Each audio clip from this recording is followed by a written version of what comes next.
السلام علیکم ناظرین، میں ہوں آپ کا میزبان رفت نیاز۔ ناظرین، آج ہم بات کریں گے ایران امریکہ مذاکرات اور پاکستان کی جو ثالثی کی کوشش ہیں اس کے اوپر، اور آج سوئٹزرلینڈ کے شہر برگنسٹاک میں بھی ایک آج ایم او یو پر دستخط ہونے جا رہے ہیں۔ اسی کے اوپر بات کرنے کے لیے ہمارے ساتھ موجود ہیں مصطفیٰ خان صاحب، تجزیہ کار ہیں اور سینئر صحافی ہیں۔ سب سے پہلے تو بہت شکریہ مصطفیٰ صاحب، آپ نے اپنا قیمتی وقت دیا۔ بتائیے گا کہ اوور آل یہ جو سچویشن ہے پاکستان کے کردار کو کیسے دیکھتے ہیں، اور آج یہ جو ایم او یو سائن ہونے جا رہا ہے؟ ابھی میں دیکھ رہا ہوں کہ ٹی وی پر ہمارے تمام تجزیہ کار، ہمارے اینکر پرسن اس پر اپنی رائے دے رہے ہیں، اپنا تجزیہ کر رہے ہیں، مگر جو اس مذاکرات کے عمل درآمد کرانے میں جو اہم نقطہ ہے، جو اہم پوائنٹ ہے، اس پر کوئی بات نہیں کر رہا۔ تو میں آپ کی وساطت سے میں یہ بات کرنا چاہتا ہوں کہ دیکھیں، اس معاہدہ یہ جنگ شروع جو ہوئی ہے وہ اسرائیل نے جارحیت شروع کی ہے، آپ کو یاد ہوگا، ایران پر بھی، فلسطین پر بھی، لبنان پر بھی۔ تو آج اسرائیل ابھی تک اسرائیل جو ہے یہ اس کو تسلیم نہیں کر رہا۔ وہ کہہ رہا ہے میں اس معاہدے کا جو ہے پابندی نہیں ہوں۔ دیکھیے، وہ تو کہتا ہے میں اس معاہدے کا پابندی نہیں ہوں، اور ابھی 2 دن پہلے اس نے، کل آپ نے دیکھیں لبنان پہ دوبارہ حملہ کیا اور کتنے لوگوں کو شہید کیا ہے، اور انہیں جو اس نے دوبارہ سے حملے کیے اسی کی وجہ سے جو ایران کا وفد تھا، وہ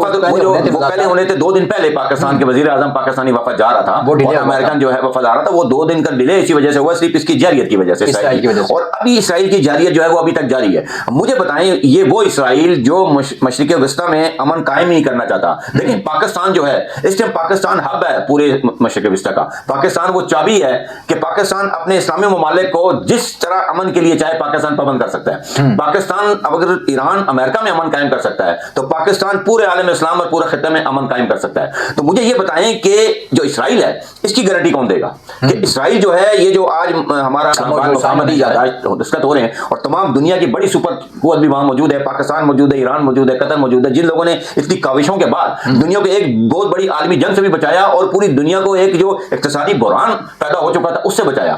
تو اس کا کیا گارنٹی ہے کہ اسرائیل کو کون اس چیز پہ راضی کرے گا، اسرائیل کو کون باؤنڈ کرے گا؟ کیونکہ اسرائیل نہ تو اقوام متحدہ کی قراردادوں کو تسلیم کرتا ہے، اسرائیل نہ تو عالمی عدالت کے فیصلوں کو تسلیم کرتا ہے۔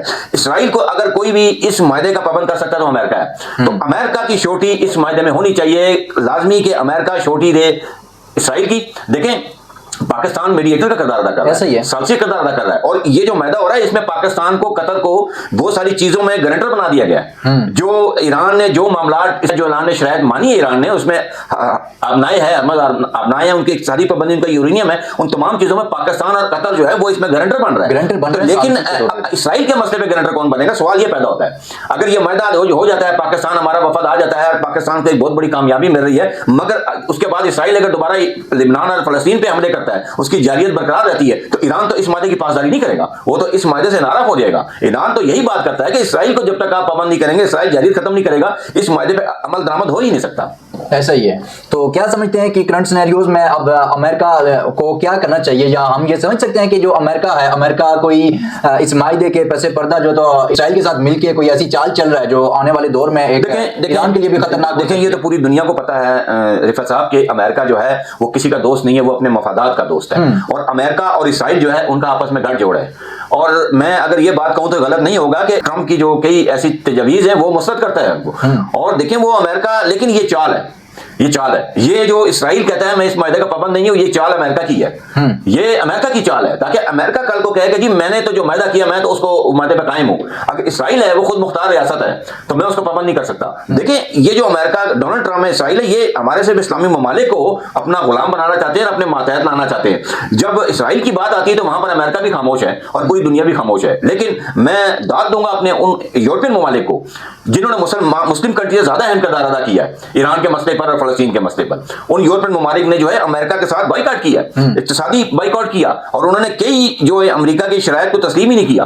امریکہ اس چیز پہ ناراض بھی ہوا ہے، ان پر اس نے اقتصادی پابندیاں بھی لگانے کی دھمکیاں دی، مگر میں ان کو داد دیتا ہوں ہمارے اسلامی ممالک نے وہ کردار ادا نہیں کیا جو ان کو کرنا چاہیے تھا۔ میرا آپ سے لاسٹ سوال یہ ہے کہ کیا سمجھتے ہیں کہ اس معاہدے میں آنا اور اس کے اوپر آ کر دستخط کرنا امریکہ کی طرف سے کیا اس کی فیس سیونگ ہے؟ ایران نے تو ظاہر ہے اس کی نہیں مانی، ایران نے تو اپنے جوابی وار کیے، ایران نے تو ایون کہ گھٹنے ٹیکنے پہ مجبور کیا امریکہ کو۔ تو اس وقت اگر وہ آ کے سائن کر رہے ہیں، معاہدہ کر رہے ہیں، تو کیا امریکہ اپنی فیس سیونگ کر رہا ہے؟ امریکہ اپنی، بالکل آپ نے ٹھیک سوال کیا، امریکہ اپنی فیس سیونگ کر رہا ہے، امریکہ شکست کھا چکا ہے۔ ایران نے امریکہ کو بری طریقے سے شکست دی ہے، اور میں اپنے عالم اسلام کے ان ممالک سے بھی مخاطب ہوں جو اس ٹائم وہ سبق حاصل کرے ایران سے کہ اصل طاقت ایمانی قوت ہوتی ہے۔ ایران کے پاس نہ فضائی